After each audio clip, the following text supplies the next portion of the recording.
ನಮಸ್ಕಾರ, ಮಾರ್ನಿಂಗ್ ನ್ಯೂಸ್ಗೆ ಸ್ವಾಗತ. ಇಂದು 12ನೇ ವರ್ಷದ ಗಣೇಶೋತ್ಸವ ಸಂಭ್ರಮದಲ್ಲಿ ಸಭಾ ಕಾರ್ಯಕ್ರಮ ಹಾಗೂ ಶೋಭಾಯಾತ್ರೆಯು ವಿಜೃಂಭಣೆಯಿಂದ ನಡೆಯಿತು. ಇಲ್ಲಿಯ ವಿಶೇಷ ಎಂದರೆ ಶೋಭಾಯಾತ್ರೆಯಲ್ಲಿ ಯಾವುದೇ ಅಬ್ಬರದ ಧ್ವನಿವರ್ಧಕ ಹಾಗೂ ಪಟಾಕಿ ಸದ್ದುಗಳಿಲ್ಲದೆ ಕೇವಲ ಭಜನೆಯ ಮೂಲಕ ಈ ಮೆರವಣಿಗೆ ಹಿಂದೂ ಧಾರ್ಮಿಕತೆಗೆ ಮೆರುಗು ನೀಡಿತು.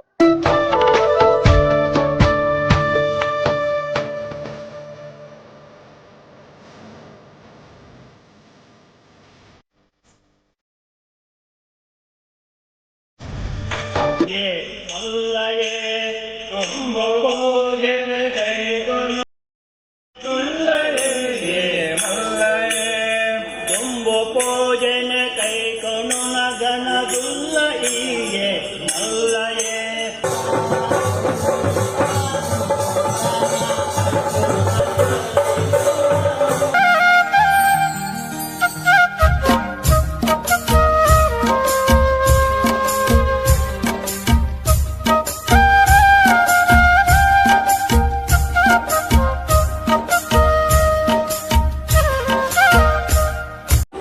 ಶಕ್ತಿಯನ್ನು ಕೊಡ್ತೇವೆ. ನೀನು ವಿಘ್ನ ವಿನಾಶಕ ಅಂದ್ರೆ ವಿಘ್ನವನ್ನು ಕಳೆಯುವ ಯಾವುದೋ ಒಂದು ಕೆಲಸ ಮಾಡಿದಾಗ ನಿನ್ನನ್ನು ಪೂಜೆ ಮಾಡಿ ಮುಂದೆ ಹೋದ್ರೆ ಅವರಿಗೆ ವಿಘ್ನ ಬರಬಾರ್ದು ಅಂತ ಒಂದು ದೊಡ್ಡ ಹರಕೆಯನ್ನ ಆಶೀರ್ವಾದವನ್ನ ತಂದೆ ತಾಯಿ ಕೊಡ್ತಾರೆ. ಶುಭದಾಯಕವಾಗಲಿ, ವಿಘ್ನವನ್ನ ದೂರ ಮಾಡಲಿ, ಈ ಇಡೀ ಭಕ್ತಾದಿಗಳಿಗೆ ಜನಸಮೂಹಕ್ಕೆ ಗಣಪತಿ ಆಶೀರ್ವಾದ ಮಾಡಲಿ ಅಂತ ನಾನು ಸ್ವಾಮಿಯಲ್ಲಿ ಪ್ರಾರ್ಥಿಸ್ತಾ ಇದ್ದೇನೆ. ಎಲ್ಲರೂ ತಯಾರಾಗುವಂತ ನಿಮ್ಮೆಲ್ಲರ ಇಷ್ಟ. ಮುಖ್ಯವಾಗಿ ಈ ದೇವರಿಗೆ ಹಿಂದಿನ ಬ್ರಹ್ಮವರ್ಷವು ಬಹಳ ವಿಜೃಂಭಣೆ ಬಂದಿದ್ದು, ಈ ಬ್ರಹ್ಮವರ್ಷವು ಅದೇ ರೀತಿ ಆಗಬೇಕು. ಯಾಕಂತ ಹೇಳಿದ್ರೆ ಒಂದು ದೇವಸ್ಥಾನಕ್ಕೆ ನಾನು ಹೇಳಿದಾಗ ಯಾರು ಹೇಳಿದಾಗ ಆಗುದಿಲ್ಲ. ಈಗ ಏನಾಗಿದೆ ಅಂತ ಹೇಳಿದ್ರೆ ಈ ಬಜತ್ತೂರಿನಲ್ಲಿ ಇದೊಂದು ಪ್ರಾಮುಖ್ಯತೆಯ ಒಂದು ಹಬ್ಬ ಅಂತ ಆಗಿದೆ. ಗಣೇಶೋತ್ಸವ ಸಾಧಾರಣ ನೋಡಿ 1,000-1,500 ಜನಕ್ಕೆ ಊಟ ಎಲ್ಲ ಇಲ್ಲಿ ತಯಾರು ಮಾಡುತ್ತೇವೆ. ಸಾಧಾರಣ 1,500 ಜನ ಸೇರುವಂತಹ ಕಾರ್ಯಕ್ರಮ ಬಜತ್ತೂರಿನಲ್ಲಿ ಬೇರೆ ನಗರಗಳಲ್ಲಿ ಯಾವುದೂ ಆಗುವುದಿಲ್ಲ. ಕಂಡು ಬರಿಸಿದ ಮನದೇ ನೆಟ್ಟರು ಕಲಸ ಮೇಲ ಮತ್ತ ಮನದೇ ನೆಟ್ಟರು ಕಲಸ ಮೇಲ ಮಣ್ಣಗೆ ದೇವಸ್ಥಾನ ಪೂಜೆಯಾಗಿ ಮಾಡಿಕೊಂಡಿದ್ದರು. ಇಲ್ಲೆಡೆ ಪೋಯೆ ತಲೆಗಳು ಎಲ್ಲರೂ ಅಮ್ಮ ಬನ್ನಿ ತಲೆಗಳು ನೋಡು ಹೋಗ್ತೇನೆ. ಸ್ವಲ್ಪ ಜಾತಕಗಳು ಮದುವೆ ಬರ್ತಾ ಇದ್ದಾರೆ. ಎಲ್ಲ ರಾಜಕೀಯ ಪಕ್ಷಗಳು ವಿದ್ಯಾರ್ಥಿ ಇಂದು ಈ ಗಣೇಶೋತ್ಸವ ಸಮಿತಿಯ ಅಧ್ಯಕ್ಷ ಸ್ಥಾನವನ್ನು ನೀವು ವಹಿಸಿಕೊಂಡಿದ್ದೀರಿ. ನಿಮ್ಮ ಅಧ್ಯಕ್ಷ ಸ್ಥಾನದಲ್ಲಿ ಇಂದು ಗಣೇಶೋತ್ಸವ ಹೇಗೆ ನಡೀತಾ ಉಂಟು?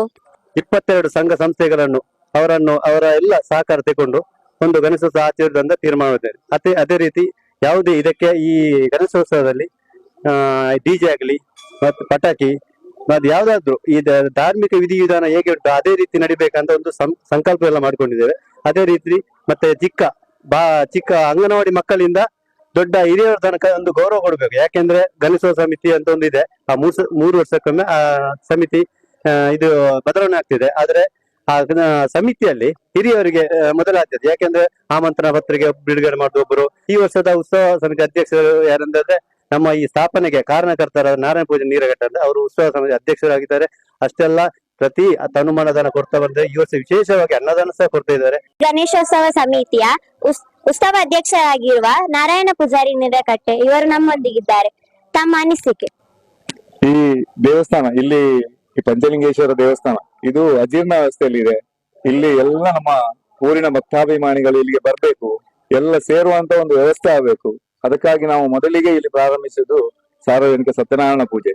ಅದ ನಂತರ ಈ ಗಣೇಶೋತ್ಸವ ಪ್ರಾರಂಭ ಮಾಡಿದ ನಂತರ ನಮ್ಮ ಊರಿನ ಎಲ್ಲ ಭಕ್ತಾದಿಗಳು ಇಲ್ಲಿಗೆ ಬರುವುದಕ್ಕೆ ಪ್ರಾರಂಭ ಆಗಿದೆ. ಹಾಗೆ ಎಲ್ಲ ಕಾರ್ಯಕ್ರಮಗಳು ಸುಸೂತ್ರವಾಗಿ ನಡೀತಾ ಇದೆ. ಇಲ್ಲಿ ಈ ಗಣೇಶೋತ್ಸವ ನಡಿಬೇಕಾದ್ರೆ ಈ ಕೀಲುಕುದುರೆ ಇರ್ಬೋದು, ಅಲ್ಲ ಚೆಂಡೆ ವಾದನ ಮೆರವಣಿಗೆಗೆ ಈ ನಮ್ಮ ಭಜನಾ ತಂಡಗಳು ಎಲ್ಲವನ್ನು ತನ್ನ ಊರಿನ ಎಲ್ಲ ಭಕ್ತಾಭಿಮಾನಿಗಳ ಕೂಡುವಿಕೆ ಮತ್ತೆ ಕೊಡುವಿಕೆಯಿಂದ ಎಲ್ಲ ಒಂದು ಸುಸೂತ್ರವಾಗಿ ನಡೀತಾ ಇರೋದು.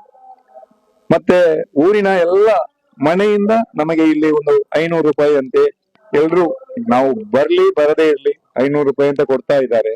ಮತ್ತೆ ಒಂದು ನಮ್ಮ ಈ ಗಣೇಶೋತ್ಸವ ಪ್ರಾರಂಭದ ನಂತರ ಈ ದೇವಸ್ಥಾನ ಸಂಪೂರ್ಣವಾಗಿ ಈಗ ಜೀರ್ಣೋದ್ಧಾರಗೊಂಡಿದೆ.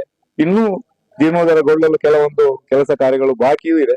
ನಂತರ ನಮಗೊಂದು ಈಗ ಒಂದು ಆಕಾಂಕ್ಷೆ ಇದೆ. ಎಲ್ರು ಸೇರ್ಬೇಕು, ಇನ್ನಷ್ಟು ಜನರು ಇಲ್ಲಿ ಬರ್ಬೇಕು, ಈ ಗಣೇಶೋತ್ಸವ ಇನ್ನೂ ವಿಜೃಂಭಣೆಯಿಂದ ನೆರವೇರ್ಬೇಕು ಅನ್ನೋದೇ ನಮ್ಮ ಆಸೆ. ಎಲ್ರಿಗೂ ನಮಸ್ಕಾರ. ನನ್ನ ಹೆಸರು ಕೃಷ್ಣ ಪ್ರಸಾದ್ ಉಡುಪ ಅಂತ ಹೇಳಿ ಶ್ರೀ ಕ್ಷೇತ್ರ ಪಾರ್ವತಿ ಪಂಚಲಿಂಗೇಶ್ವರ ದೇವಸ್ಥಾನದ ಅರ್ಚಕ, ಅದೇ ರೀತಿ ಪದಾಳ ಸುಬ್ರಹ್ಮಣ್ಯೇಶ್ವರ ದೇವಸ್ಥಾನದ ಅರ್ಚಕನಾಗಿದ್ದೇನೆ. ವಿಶೇಷವಾಗಿ ಇಲ್ಲಿ ನಮ್ಮ ಗ್ರಾಮದಲ್ಲಿ ಬಜತ್ತೂರು ಗ್ರಾಮ, ಇಲ್ಲಿಯ ಒಂದು ದೊಡ್ಡ ಹಬ್ಬ ಅಂತ ಹೇಳಿದ್ರೆ ಗ್ರಾಮದಲ್ಲಿ ಎಲ್ಲರೂ ಸೇರಿ ಆಚರಿಸುವಂತದ್ದು, ಒಟ್ಟಿಗೆ ಸೇರಿ ಆಗುವಂತಹ ಹಬ್ಬ ಅಂತಿದ್ರೆ ಅದು ನಮ್ಮ ಬಜತ್ತೂರು ಗಣೇಶೋತ್ಸವ. ವಿಶೇಷವಾಗಿ 12ನೇ ವರ್ಷಕ್ಕೆ ನಾವು ಇವತ್ತು ಈ ವರ್ಷ ಕಾಲಿಡ್ತಾ ಇದ್ದೇವೆ. ಎಲ್ಲ ವಿಶೇಷವಾಗಿ ಈ ಸಲದ ಉತ್ಸವ ಅಧ್ಯಕ್ಷರಾಗಿ ನಾರಾಯಣ ನೀರಗಟ್ಟೆ, ಅದೇ ರೀತಿ ಗಣೇಶೋತ್ಸವದ ಅಧ್ಯಕ್ಷರಾಗಿ ಗೋಪಾಲ್ KSRTC ದಡ್ಡು, ಇವರೆಲ್ಲ ನೇತೃತ್ವದಲ್ಲಿ ಈ ಕಾರ್ಯಕ್ರಮ ಈ ವರ್ಷ ನಡೀತಾ ಉಂಟು. ವಿಶೇಷವಾಗಿ ಜೀರ್ಣೋದ್ಧಾರದ ದೇವಸ್ಥಾನದ ಕಾಮಗಾರಿ ನಡೆಯುವಂತಹ ಈ ಪುಣ್ಯ ಸಂದರ್ಭದಲ್ಲಿ ಗಣೇಶೋತ್ಸವ ಅಂತ ಹೇಳುವುದು ಅದಕ್ಕೆ ಬೆನ್ನೆಲುಬಾಗಿ ನಿಂತು ದೇವಸ್ಥಾನದ ಜೀರ್ಣೋದ್ಧಾರ ಕಾರ್ಯಗಳು, ಅದೇ ರೀತಿ ಇಲ್ಲಿಯ ವ್ಯವಸ್ಥೆಯನ್ನೆಲ್ಲ ತುಂಬಾ ಅಚ್ಚುಕಟ್ಟಾಗಿ ನೆರವೇರಿಸ್ತಾ ಬಂದಿದೆ ಇಷ್ಟರವರೆಗೆ. ಇನ್ನು ಮುಂದೆಯೂ ಅದೇ ಒಂದು ಮನಸ್ಸಂಕಲ್ಪದಲ್ಲಿ ಅವರು ಮುನ್ನಡೆತಿದ್ದಾರೆ. ವಿಶೇಷವಾಗಿ ಈ ವರ್ಷ ಅನ್ನದಾನ ಸೇವೆಯನ್ನು ನಮ್ಮ ಪಂಚಲಿಂಗೇಶ್ವರ ಭಜನಾ ಮಂಡಳಿ ಅಧ್ಯಕ್ಷರಾದಂತಹ ನಾರಾಯಣ ನೀರಗಟ್ಟೆ ಅವರು ನೆರವೇರಿಸುತ್ತಿದ್ದಾರೆ. ಅದು ನಮ್ಮ ಎಲ್ಲರಿಗೂ ದೊಡ್ಡ ಒಂದು ಮನಸ್ಸಿಗೆ ಸಂತೋಷ ಕೊಡುವಂತಹ ವಿಚಾರ.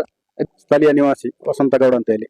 ನಾನು ಸುಮಾರು ಬಾಲ್ಯದಿಂದಲೇ ಇಲ್ಲಿ ಈ ದೇವಸ್ಥಾನದ ವಠಾರದಲ್ಲಿ ಹುಟ್ಟಿ ಬೆಳೆದವ. ಹಾಗಿರುವಾಗ ನಾನು ಈ ದೇವಸ್ಥಾನ ಅಜೀರ್ಣ ವ್ಯವಸ್ಥೆಯಲ್ಲಿ ಇತ್ತು. ಅಲ್ಲಿ ಆಗ ತುಂಬಾ ಅಂದ್ರೆ ನಡ್ಕೊಂಡು ಬರುವ ದಾರಿ ಕೂಡ ಸರಿಯಾಗಿರ್ಲಿಲ್ಲ. ಅಂತ ಸಂದರ್ಭದಲ್ಲಿ ಈಗ ಎಷ್ಟೋ ಅಭಿವೃದ್ಧಿ, ಅಲ್ಲಿಂದ ನಮ್ಮ ರಾಷ್ಟ್ರೀಯ ಹೆದ್ದಾರಿಯಿಂದ ಇಲ್ಲಿವರೆಗೆ ಸುಮಾರು ಕೆಲವು ಕೋಟಿ ರೂಪಾಯಿಯ ವೆಚ್ಚದಲ್ಲಿ ನಮ್ಮ ಸರ್ಕಾರದ ಶಾಸಕರ ಅನುದಾನದಿಂದ ಮತ್ತು ಊರಿನವರ ಸಹಕಾರದಿಂದ ಗ್ರಾಮ ಪಂಚಾಯಿತಿ ಹಾಗೂ ತಾಲೂಕು ಪಂಚಾಯಿತಿ, ಜಿಲ್ಲಾ ಪಂಚಾಯಿತಿ ಎಲ್ಲರ ಸಹಕಾರದಿಂದ ಇಲ್ಲಿಗೆ ನಮ್ಗೆ ಒಂದು ಬರುವ ವಾಹನದಲ್ಲಿ ಬರುವಂತ ವ್ಯವಸ್ಥೆಯಾಗಿದೆ. ಇನ್ನೊಂದು ವಿಶೇಷ ಅಂದ್ರೆ ಹೇಳಿದ್ರೆ, ನಾವು ಇಲ್ಲಿ ಇದು ಮಾಡುವಂತ ಉತ್ಸವ ಗಣಪತಿಯ ಮೂರ್ತಿ ಆಗಿರ್ಬೋದು, ಅದು ನಾವು ಪೂರ್ತಿ ಸನಾತನ ಇದರಿಂದಲೇ ತಯಾರಿಸಿದಂತ, ಅಂದ್ರೆ ಯಾವುದೇ ರಾಸಾಯನಿಕ ಮತ್ತು ಕೆಮಿಕಲ್ ಅನ್ನು ಯಾವುದನ್ನು ಬಳಸದೆ ನಮ್ಮ ಈ ಸಾವಯವ ಇದರಿಂದ ಮಾಡುವಂತ ಇದನ್ನು ಅದನ್ನು ಕೂಡ ನಮ್ಮ ಇಲಂತಿಲ ಗ್ರಾಮದ ಒಬ್ರು ಅಂಡದರ್ಕ ಅಂತ ಹೇಳುವಂತ ಅಲ್ಲಿ ಊರಿನವರು ಪ್ರಶಾಂತ್ ಎಂಬ ಇವರು ಅದನ್ನು ನಮ್ಗೆ ತಯಾರಿಸಿ ಕೊಡ್ತಿದ್ದಾರೆ. 12ನೇ ವರ್ಷದ ಗಣೇಶೋತ್ಸವವನ್ನು ಇಲ್ಲಿ ಮುಖ್ಯ ಪಂಚಲಿಂಗೇಶ್ವರ ದೇವಸ್ಥಾನದಲ್ಲಿ ಆಚರಿಸ್ತಾ ಇದ್ದೇವೆ. ಮೊನ್ನೆ ತಾನೇ 18ನೇ ವರ್ಷದ ವರಮಹಾಲಕ್ಷ್ಮಿ ಪೂಜೆಯು ಇಲ್ಲಿ ನಡೆಯಿತು.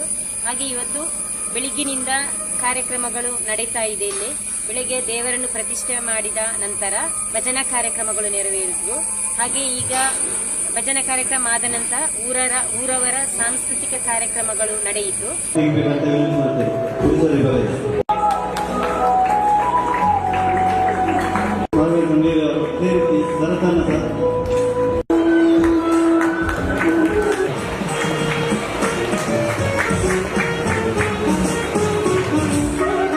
ದೇವರ ಹಾಗೂ ಪಾರ್ವತಿ ಪಂಚಲಿಂಗೇಶ್ವರ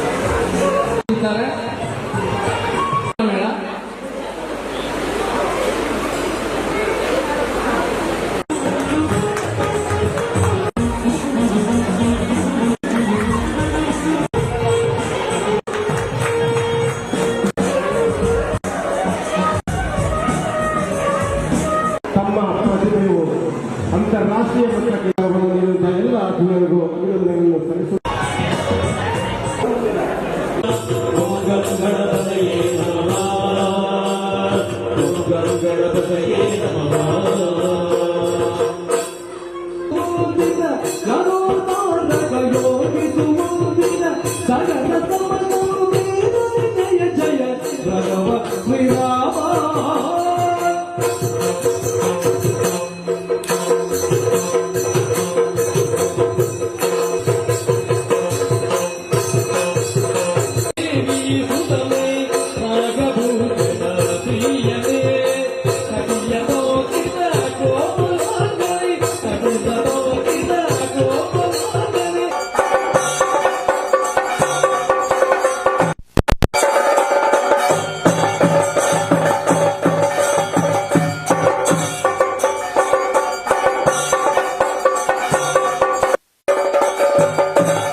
ಇವರು ಈ ರಾಜಕೀಯ ಯಾತ್ರೆಯು ಒಳವನ್ನು ಪ್ರವೇಶ ಮಾಡಲಿಕ್ಕಿದೆ.